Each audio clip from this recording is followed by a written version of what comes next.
Hi everybody, this is Moss Jackson. Welcome to Mondays with Moss. This is a weekly series of presentations, talks, videos like this about really how to live a great life, how to live a life of satisfaction, accomplishment, how to navigate, how to thrive, not just survive. Hey Jeff, thanks for joining me. How to thrive, not just survive. So last week, the last couple of weeks, I think I've been talking about the tools, the toolkit, the Navigator's toolkit, like what you can use, how you can use some of these tools to really take care of yourself and manage yourself during these very difficult times of the pandemic. So recently I've been talking about self-awareness. I think I've also spoken about empathy and resilience. And now today we're going to be talking about self-control. Oh my God, self-control. You know, anger, frustration, all the landmines we step on, all the traps we get caught up in, the fears. And this presentation is really going to be two parts. One is self-control of your anger, and then self-control of fear. I'm going to do anger first, and next week I may continue to talk about anger. We'll see how far we get today, but eventually I'll get to fear. So hang in there, you scared ones. If you're angry, this is a great program for you. So I gave an example last week when I got triggered in the car driving with my wife when she asked me a very simple question. I made a turn and she said, "Why'd you make a left turn? Why'd you turn here?" And I got really annoyed and I snapped. I really snapped, like, "I'm driving, who asked your opinion?" I got to tell you, what came out of my mouth was like a 14-year-old. It wasn't me, a grown man, a professional, a psychologist, a success coach. It was a irritated little teenager, maybe even younger. So I think I suggested after that talk, I repaired it reasonably well. I thought about it, went back to her, I apologized, I took responsibility. And I said, I think sometimes I just get triggered when I think you're being critical. You said, "I wasn't being critical." I said, "Okay, you weren't. I'm not saying you were." It says, my mind, if I hear criticism or disapproval, I think sometimes I get triggered, particularly if I'm not prepared for it. So I think I talked about a few things. One was becoming aware of your triggers. We'll talk about that today. Separating fact from story, because the fact simply was that she asked the question. My story was she was being critical. And watch the movie in your mind. Watch the movie in your mind capture you. You're no longer the audience watching a movie. You are the movie, and anger is taken over or fear is taken over. So I have two questions. One is, do we really have self-control? And the second was, can we improve it? I mean, do we really have control? Look how easily some of you get annoyed with your children. They don't clean up. They don't do their chores. They're on their videos. Their machine's too long. They're not doing the work. If they're at home learning, not in school, how easily you know, don't you wish sometimes they would disappear? They get out of my sight. I can't stand you. I'm glad I'm past child rearing age at this point. I don't think I have the patience for it. Your spouse not helping. I mean, most of us get married. One or two of us go to work. We show up later in the day, we meet, and we have a little time apart. Now it's hard to get time apart. So sometimes we get a little claustrophobic. So these are triggers that can throw us into getting annoyed. So a bill goes unpaid, or you watch the news. Look how easily you get angry watching the news. I mean, I know when I can't watch certain stations. I feel comfortable with my friends, MSNBC or CNN or public radio, but when I watch Fox News or other stations, I could feel it in my body. My body has this reaction. It's automatic. And I don't think at those times I have great control. So there are triggers. And one key is to list your triggers. Look at what happened before the trigger, during the trigger, and after. And when you look at your behavior, how pleased were you? So for example, I have a teenager I'm working with who was, when he gets disappointed, he gets really angry, really irritated, really snaps out. And later he feels ashamed. And then when we talk about it, he says, "You know, Dr. Jackson, I do get angry, but I think under my anger, I'm just really, really afraid of being rejected, of not being good enough." He's progressed enough in the therapy and coaching that he has that awareness so he can take responsibility for his upset. I have another kid who, when he gets discouraged, He's afraid of disapproval. He wants to be a really good athlete. He goes into not good enough. Then he feels really, really bad because that not good enough belief goes back to when he was a little 6, 7, 8-year-old. And now that he's 17 or 18, every once in a while, when he doesn't live up to his parents' expectations or his own, he gets upset, and then he goes into, he's not aware of it, I'm not good enough, and sometimes he quits. But now that he's aware of the trigger and the story in his mind, he can start to take some responsibility, and we figure out how he can stay in the game. So why do we behave the way we do? Okay, I think humans are reaction machines and upsets just waiting to happen. Let me say that again. We humans are just reaction machines, upsets waiting to happen. Remember Goldilocks and the Three Bears? She goes in to the bear's house. She tries the soup, too hot. One is too cold. The other one's just right. Sometimes we just overreact. We get overheated. Others of us shut down and withdraw. And if you think about anger, since this talk is about anger, there are different kinds of angers. Maybe you're a flash in the pan. You just ignite and you explode, and then it's over in a couple seconds, leaving shattered bodies and spirits all around you. Maybe you're a simmerer. You kind of simmer. It's like on a low heat, and you boil quietly. No one knows you're boiling, but sooner or later you explode. Your long fuse ignites, and then you really let them have it. And people don't know where it came from. They didn't know you were that angry. Maybe you're passive-aggressive. You are afraid to express your anger. You're afraid of a confrontation, so you do nasty things. You mess up their car. You leave garbage in the car when you borrow it, or you get back in a way. You might be sarcastic, snap back and make a rude comment, the kind of little words that kill. You might be a critic. You might find things wrong with another person. You might be very picky. Okay, these are all ways in which anger can get expressed. So we behave this way. And let me tell you a little bit about how the brain is wired. So we have a thinking brain, which is problem solving. Like I'm using my thinking brain now, trying to figure out ways to give you some coaching on how to improve the quality of your life, how to deal with anger. And then we have an emotional brain. The emotional brain, we get triggered, we get upset, we feel happy.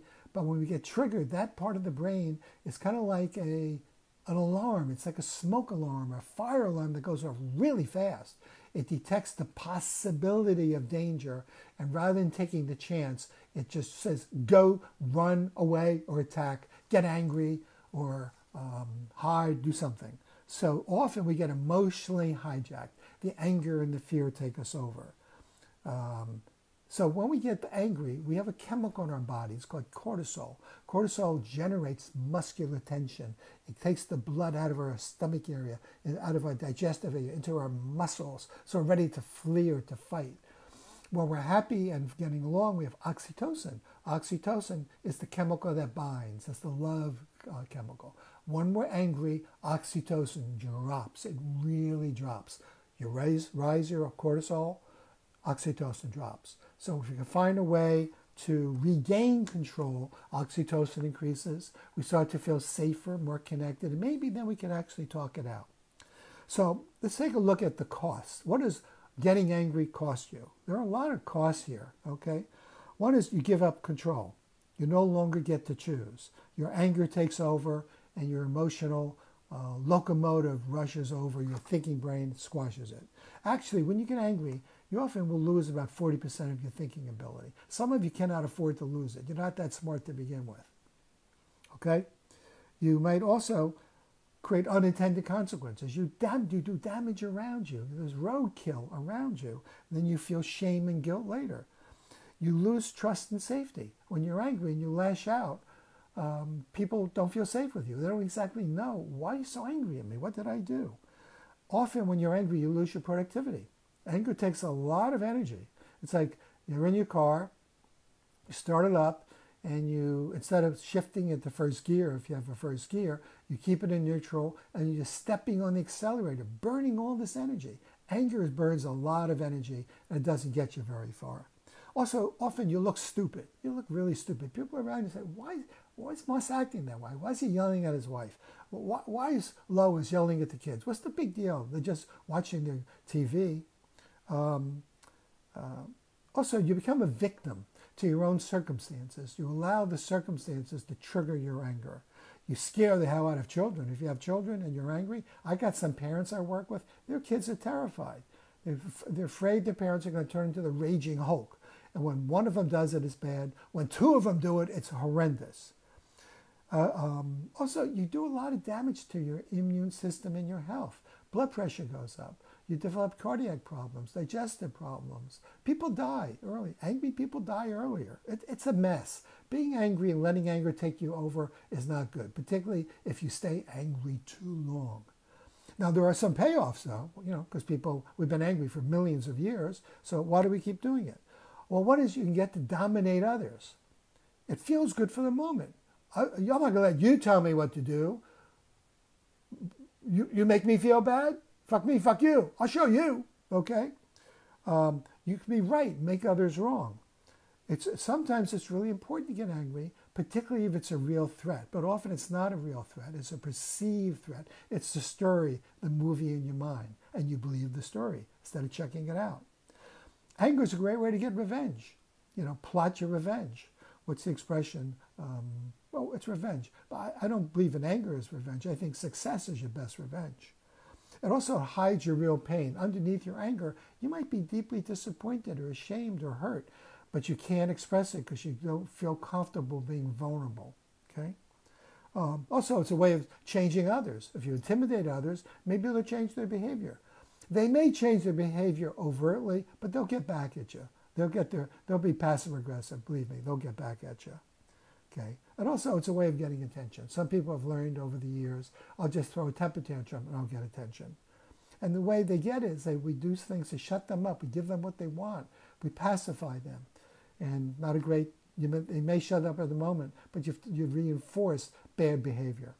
So do you want more love, peace of mind, people not being scared of you, you living a little longer, being a little happier?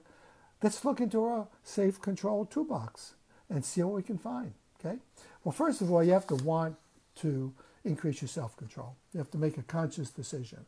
And because under every upset, I think, under every complaint or anger is a frustration, a disappointment, an upset. And under that is an unmet need, desire, or wish. We want something, but instead of going for what we want, the anger and the upset trigger us into complaining, bad behavior. So I think I like this notion. I don't know where I got this, but play your A game. Not your B, C, D game, your A game. What's the A game? 3 A's.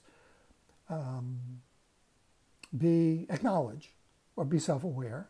Number 2, acknowledge what's going on. And 3, figure out an action that corrects. So 3 things you can do to improve on anger. Here's your tools. 1, become aware of what's going on, pay attention, and identify, hey, I'm angry. I'm angry because this car cut in front of me, or this person is taking too long in the bank line or at the food store. It's just a trigger. Label your feelings. I'm noticing I'm feeling angry. It's just a feeling. Rate your level of upset from 1 to 10. 10 is you're furious. 1 is it's no big deal. So just rate it. Hi, Laura. Good to see you, sweetie. So rate your level of tension. When you rate it and you label it, you start to get some control because your thinking brain is now watching your emotional brain go amok. And as it watches, you will start to calm down. Okay? You can ask yourself, am I thinking this as a fact or am I making up a story? If you can catch it early enough, call a timeout. I'm going to come back to that a little bit later because that's an action you can take. Okay, so that's acknowledging. Own it, and then own it. After you become aware, own it. Hey, I'm angry. I'm blaming somebody. I'm noticing I'm blaming Judy. I'm noticing I'm blaming that person. I'm noticing I'm blaming the person I called to handle a bill, but I have to wait 20 minutes for the insurance company, whatever it is, to pick up. Okay. Okay, in terms of acknowledging, ask yourself, is there anything else going on underneath? Are you feeling scared? Are you feeling upset? Are you feeling hurt? Because that's more powerful. There's no power in anger. It's just a lot of hot air, and it doesn't get you anyplace. But if you look underneath the anger and say, what is it that's really bothering me? Oh, I'm feeling unappreciated, not valued. Then ask yourself, what do I really want? Oh, I want to be acknowledged. I want to be heard. I want someone to appreciate that I have a voice. I have some feelings. Now we can go into action. So let's go into action. So we have, first of all, self-awareness or appreciating your feelings, acknowledgement. Number 2, be accountable. Own your feelings. Stop blaming people. Now 3, here are some key actions you can take. I think the most important is start to be a life navigator. That's what this program is about, how to live life as a navigator, how to get satisfaction and accomplishment. So learn to take care of yourself by designing yourself and being with people and doing things you like. So you're depositing into your emotional bank account good feelings. So when things go awry and you don't get what you want, you don't act like a spoiled brat and lash out or run away. Also, look at the people in your life. Make sure the key people in your life are nurturers who understand you. You can let your guard down, talk to. They can do the same with you. Because if you surround yourself with toxic, nasty, complaining, bitchy, whiny, angry people, you're going to become it. It wears off on you. So find people you can feel safe with. Live the life you want. Create the life you want. The more you are in control of your life, the more you're in control of your emotions. Okay. Also, when you start getting angry, you can just shout to yourself, stop, stop, stop it. And if you have a rubber band, sometimes what I might say to a person, get a rubber band, put it around your wrist, and as you start to feel angry, and you feel like lashing out and blaming, pull the rubber band, snap it, and just take a deep breath afterwards. I know it sounds a little corny, a little gimmicky. It is, but it might snap you back into reality. What am I doing? Do I really want to die on this hill and create a problem here? Okay. Also, by the way, for those of you who are posting on email, when you get angry, do not post. Do not do email. Turn your back, go away, do something else, call a timeout, because I got to tell you, you can't take that email back. It's there forever. And when you post it, it's there forever. For those of us who are angry, because anger is physical, you may not be able to do deep breathing, relaxing, calming down. You know, by the way, have you never noticed when you're angry and someone says calm down, it doesn't help? You can say, you get more annoyed. What you may need to do is a 5-minute exercise. I got a couple men I see in therapy, who I coach, who when they get angry, they get off the phone, get away from their emails, get away from their computers, get away from people, go in their room, jump up and down. They have a ball, they may throw the ball against not a baseball, but a sponge ball, rubber ball, a tennis ball against the wall to catch. They may go out, they may go someplace private, jump up and down. They may do jumping jacks. They do something, they may shadow box, making them believe they're beating up the whoever's making them thinking they're upset with. So 5-minute exercise, get the energy, get the cortisol out of your body so you can take a deep breath and come back and say, what do I really want to do here? This is really important. Anticipate when you're going to get triggered and catch it early. You know the expression, an ounce of prevention is worth a pound of cure? If you can catch it early, you might be able to slow the adrenaline, slow the cortisol down and say, well, what's really going on here? What's triggering me? What can I do to maintain my composure and solve the problem, not feed the problem?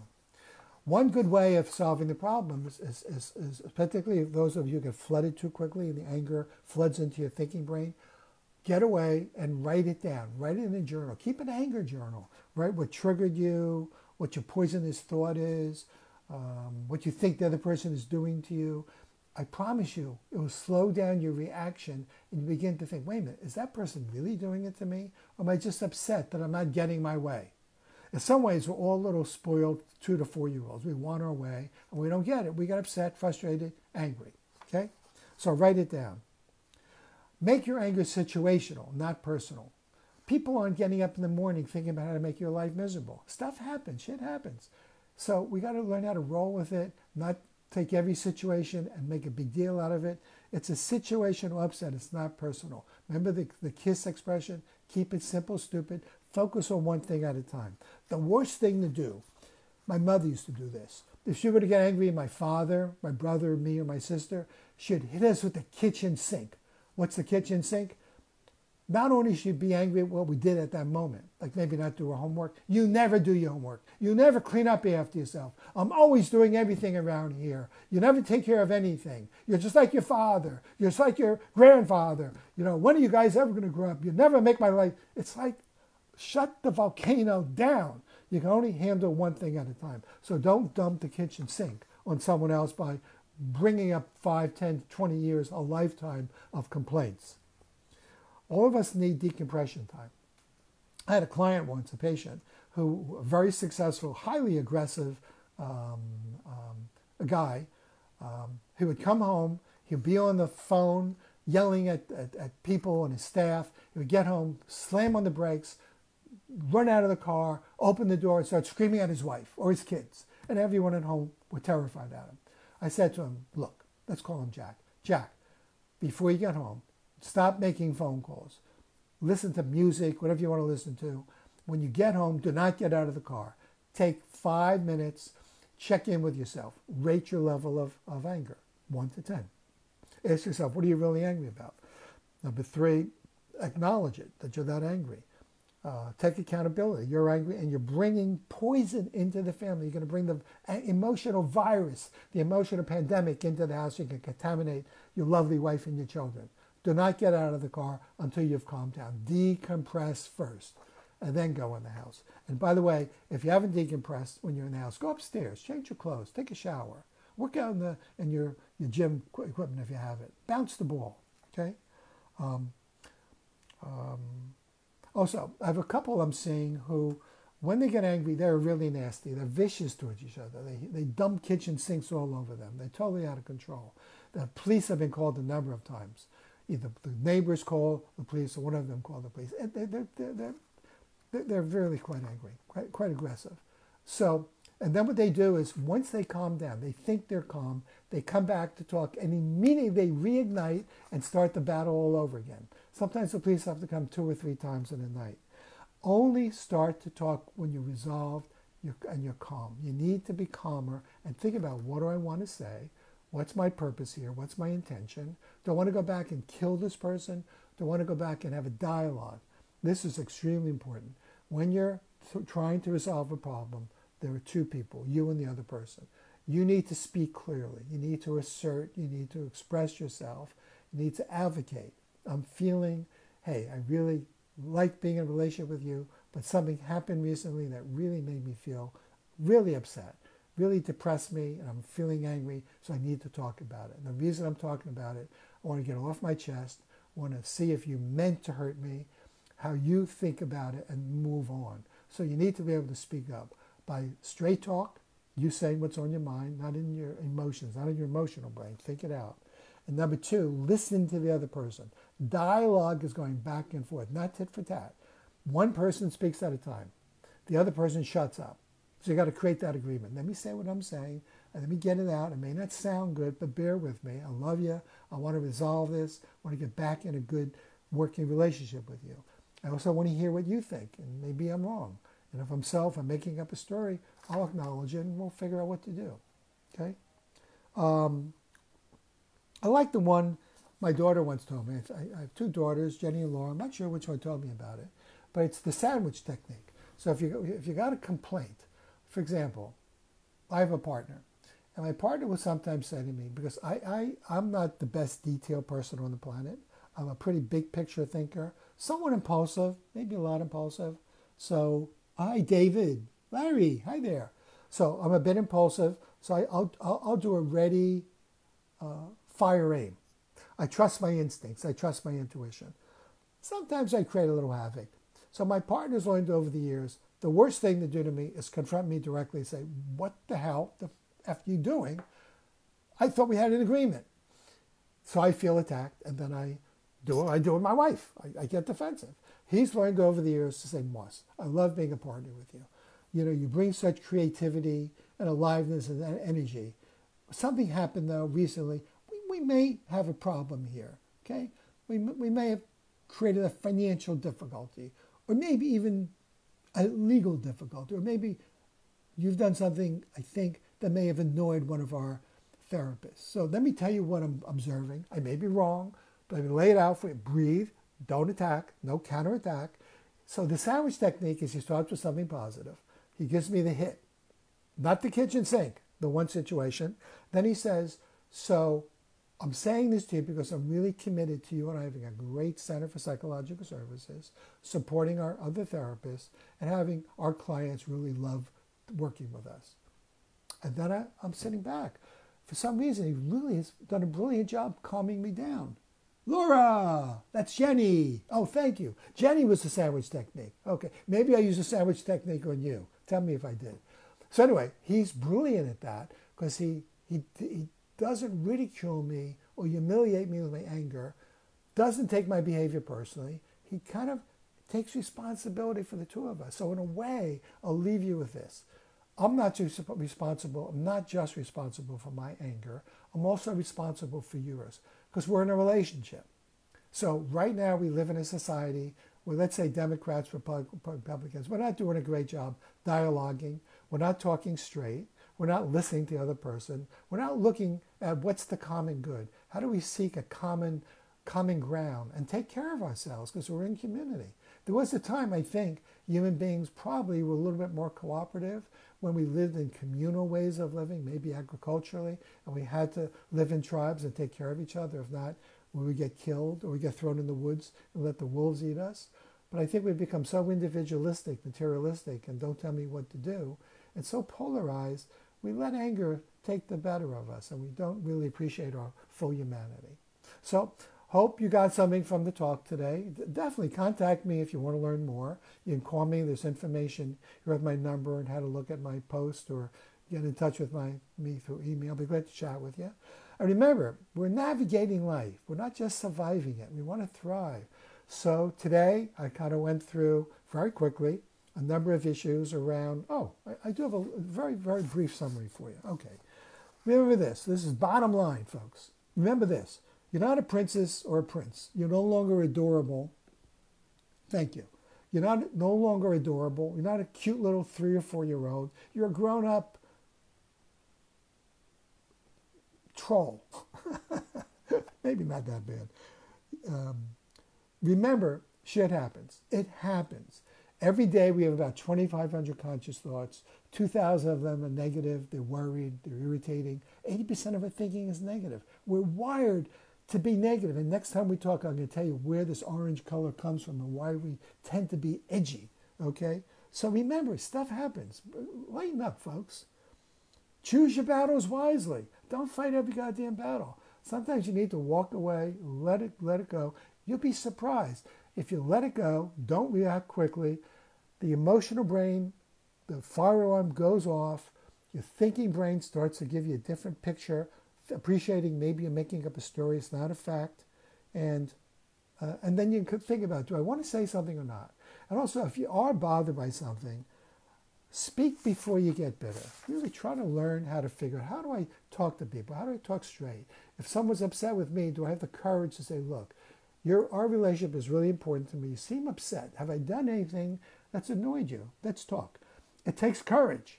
It's not easy to do this because most human beings are afraid of anger. We're afraid of confrontation. We're afraid of being rejected, being abandoned. You may not think that's so, but I've seen too many thousands of people. I know it's true. Anyway, it's just my opinion. Not fact. It's my opinion. But I'm speaking as a professional. Anyway, have a good week. Watch your triggers. Be aware. Appreciate what you're feeling. Number 2, acknowledge, take responsibility. And 3, think of an action of what can you do to just manage your anger a little bit, little baby steps. Next week, I think I'll shift, unless I come up with something else about managing anger. I'm going to move over to self-control of fear. Fear is pervasive. We walk in fear. Been doing it for, I think we've been on the planet about 70,000 years. We as mammals go back about 1 million years. We've been afraid from almost the beginning. And there's a very good reason why fear is useful. So I want to talk next time about where it comes from, what's the cost of too much fear, what's the advantage of it, and to provide you the toolkit for managing your fears. Okay? So we have anger we need to control. We have fear we need to control. Those are the 2 pieces I want to talk about. Have a good week. Navigate, thrive, not just survive. See ya in a week. Bye, guys.